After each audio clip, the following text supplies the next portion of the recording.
Bonsoir à tous, bienvenue dans ce journal. Les zones humides sont vitales pour la survie de l'humanité. Elles sont parmi les milieux les plus productifs de la planète. Elles constituent un réservoir d'eau douce. Des milliers d'hectares de forêts sont détruits chaque année au Bénin. L'élevage transhumant en est la cause principale. Le directeur du laboratoire d'écologie appliquée à l'université d'Abomey-Calavi nous donnera plus de précisions. C'est un allié de taille souvent utilisé dans la gastronomie pour relever le goût et rehausser la saveur des plats. L'ail est également utilisé pour lutter contre de nombreuses maladies infectieuses.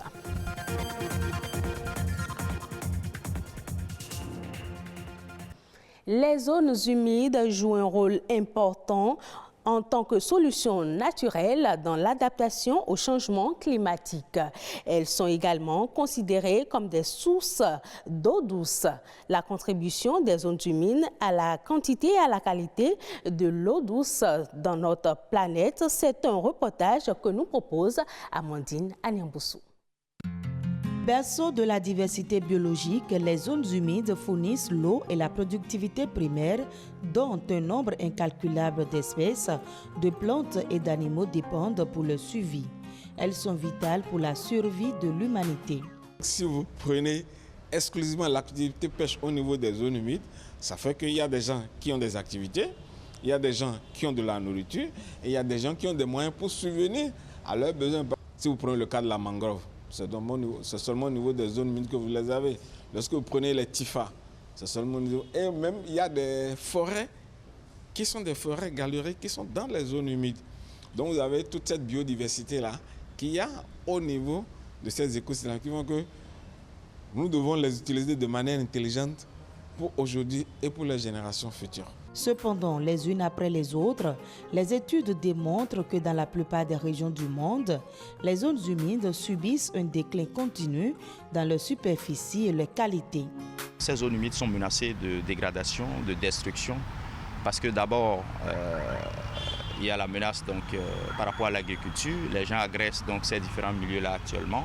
Parce qu'il y a des zones, des sites comme ça, où on a constaté qu'aujourd'hui, l'urbanisation sauvage fait que les gens, ils agressent ces zones-là et vont faire des activités qu'on ne devrait pas. Donc je crois qu'il faut sensibiliser aussi bien les autorités centrales, donc locales, et les populations sur l'importance de ces zones-là pour la vie.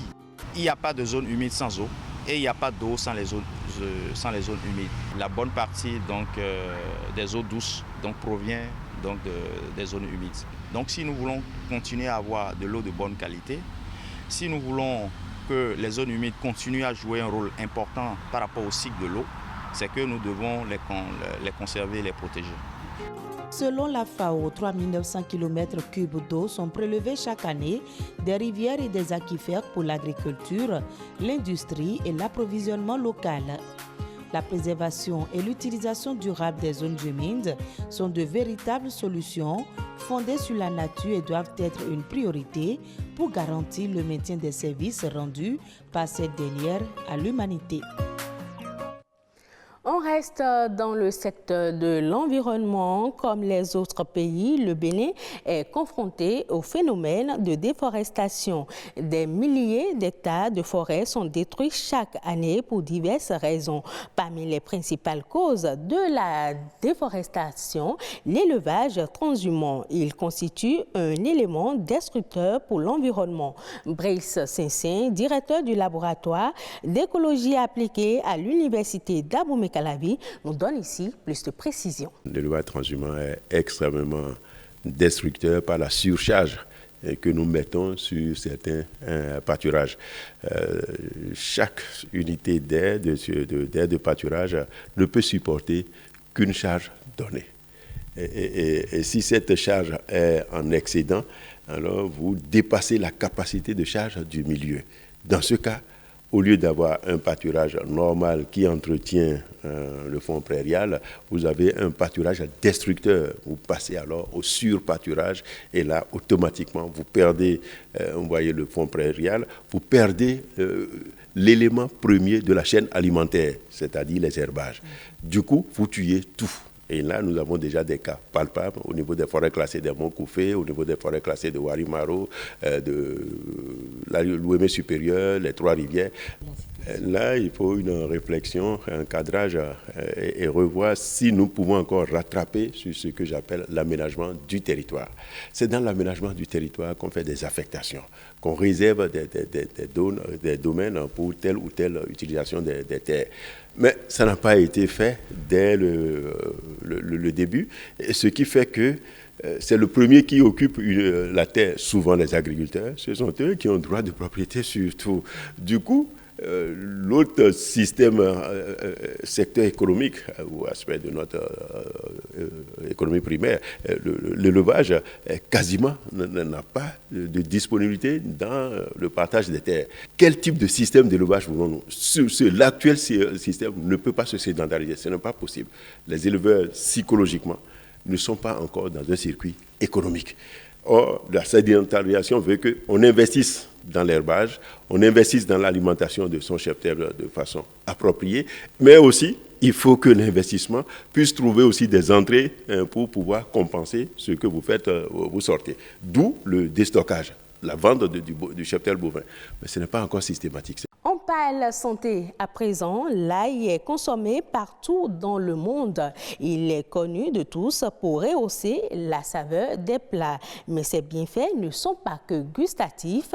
Selon certaines personnes, l'ail aurait des effets bénéfiques pour la santé. Quelles sont donc les vertus de l'ail? Élément de réponse dans ce reportage.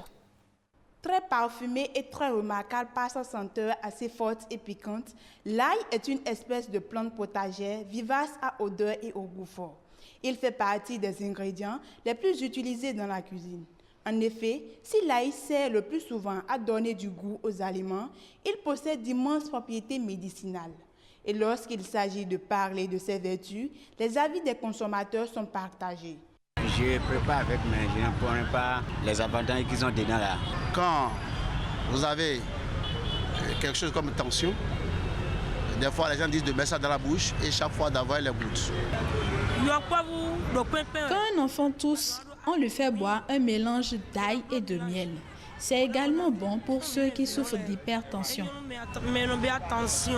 Visiblement, ils connaissent pour la plupart les bienfaits de l'ail, qui possède des vertus pour la santé. Cependant, ils ignorent qu'il ne joue pas un rôle curatif pour toutes les maladies. C'est une substance qui équilibre la tension. Ce n'est pas quand on a l'hypertension qu'on commence à consommer l'ail.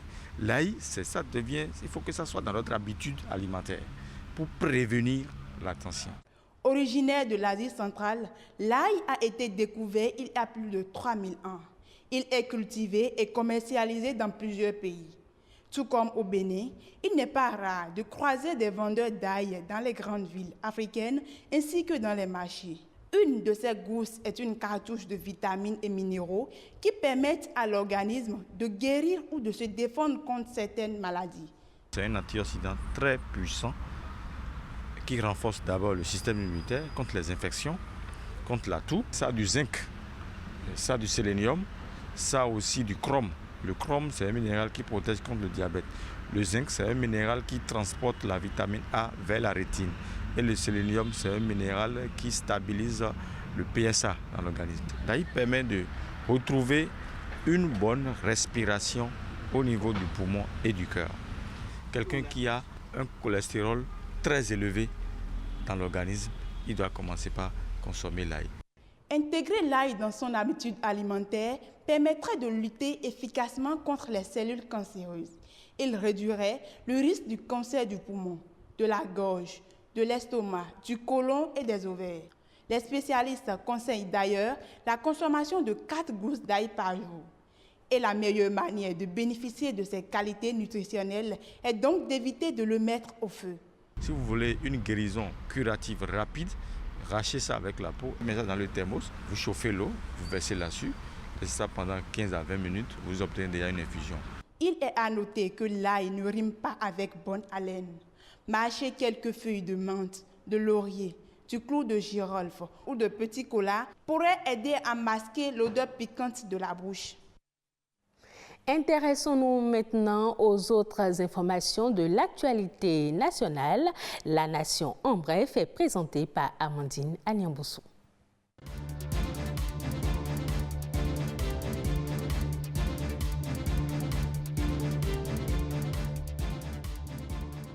Le Bénin perd 52 milliards de francs CFA chaque année à cause d'un mauvais assainissement.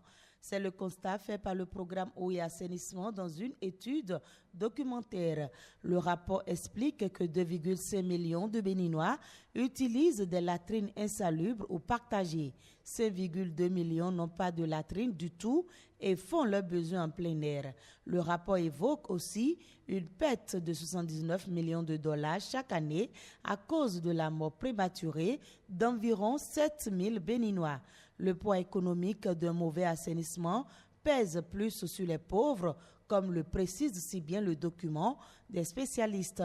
Ainsi, les implications économiques d'une flambée de choléra vont au-delà de la réaction du système de santé, auquel on ajoute des coûts liés à la perte de productivité et au décès prématuré, détournant ainsi les dépenses pour d'autres articles essentiels et conduisant à des pertes en termes de commerce et de revenus provenant du tourisme.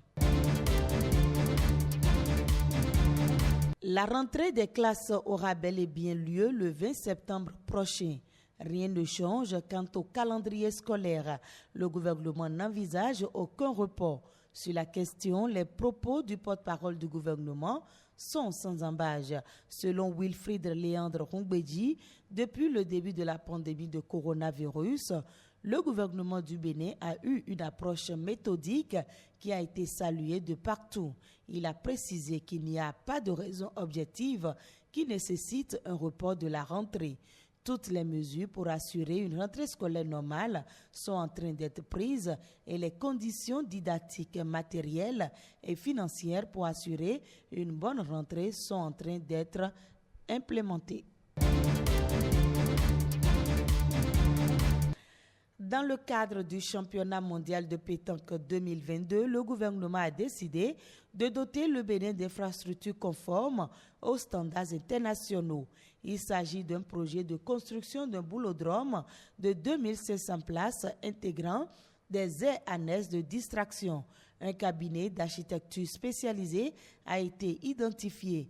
Il devra réaliser une conception architecturale à la hauteur d'un pareil projet, ainsi que des ouvrages répondant aux impératifs de sécurité, de fonctionnalité des espaces et de confort des spectateurs.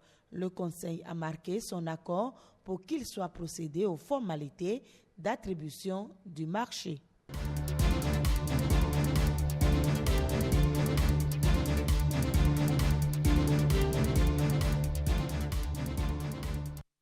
En Égypte, la capacité d'énergie renouvelable va passer de 3,51 gigawatts en 2020 à 13,7 gigawatts en 2030. Cette progression sera portée par l'énergie solaire photovoltaïque et l'énergie éolienne qui va dominer le marché des énergies renouvelables dans cette décennie. L'Égypte dispose d'un important potentiel d'énergie éolienne, notamment dans la région du Golfe de Suez. Le pays prévoit de collaborer avec l'Arabie saoudite et les Émirats arabes unis pour améliorer son secteur de l'électricité. Et ce sera tout pour cette édition. Merci de l'avoir suivi. Retrouvez ce journal sur le site de l'ORTB, www.ortb.pj.